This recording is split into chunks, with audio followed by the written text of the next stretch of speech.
সেই লোকেশন রাস্তাটা আছে। যদি এমন হয় যে রাস্তাটা আপনার এদিকে আছে, ধরুন যে রাস্তাটা এখানে ম্যাপ অনুযায়ী মানে রাস্তাটা এসে এনে বসে, তাহলে এদিক দিয়ে যদি 10 ফিট যায় তাহলে তো এর জুলুম হইব না, এর উপর দিয়ে জুলুম যাইব না। এখানে ধরেন হ্যাঁ এর জায়গার মধ্যে গেলে তো কিন্তু লাশের পয়েন্ট পর্যন্ত রাস্তা যতটুকু অতটুকু আমার মেজারমেন্ট করতে হবে না। আমার কথাটা মনে হয় স্যার মনে হয় আরে কি আপনি একটা কথা বলে 1000 বার বলতেছেন, আমি তো বারবার বলতেছি যে আপনার রাস্তা তো ফাইন্ড আউট করো ওয়াই হলো এইটা। আপনার রাস্তাটা না গেলে তো রাস্তাটা বুঝবেন কি? আপনার রাস্তাটা তো আপনার সীমানা নির্ধারণ করতে হইব। ডিমার্কেশন কাজটা কি? আগে আপনার সীমানা নির্ধারণ করবেন না, আপনার যে রাস্তাটা রাস্তা হলো এই পর্যন্ত, এখান থেকে রাস্তাটা শুরু।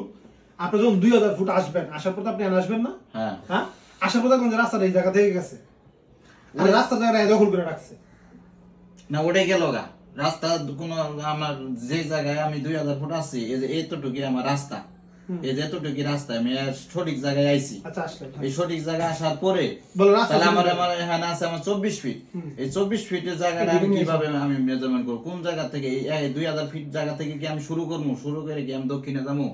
নালে আপনি কি আবার এই 2000 ফিট ওই মাথা থেকে 24 ফিট দেবেন? এখান থেকে এখান থেকে অনেকে আমি বলতাছি যে আমিনরা, বর্তমান আমিনরা তারা মাঝখান থেকে ধরে 16 ফিট হইলে 8 ফিট মাঝখানে ধরে 8 ফিটের দিকে নেয় আর 8 ফিটের দিকে নেয়। এটা সঠিক হবে না এটা সঠিক হবে সেটা বলছি। অবশ্যই এটা সঠিক হইব।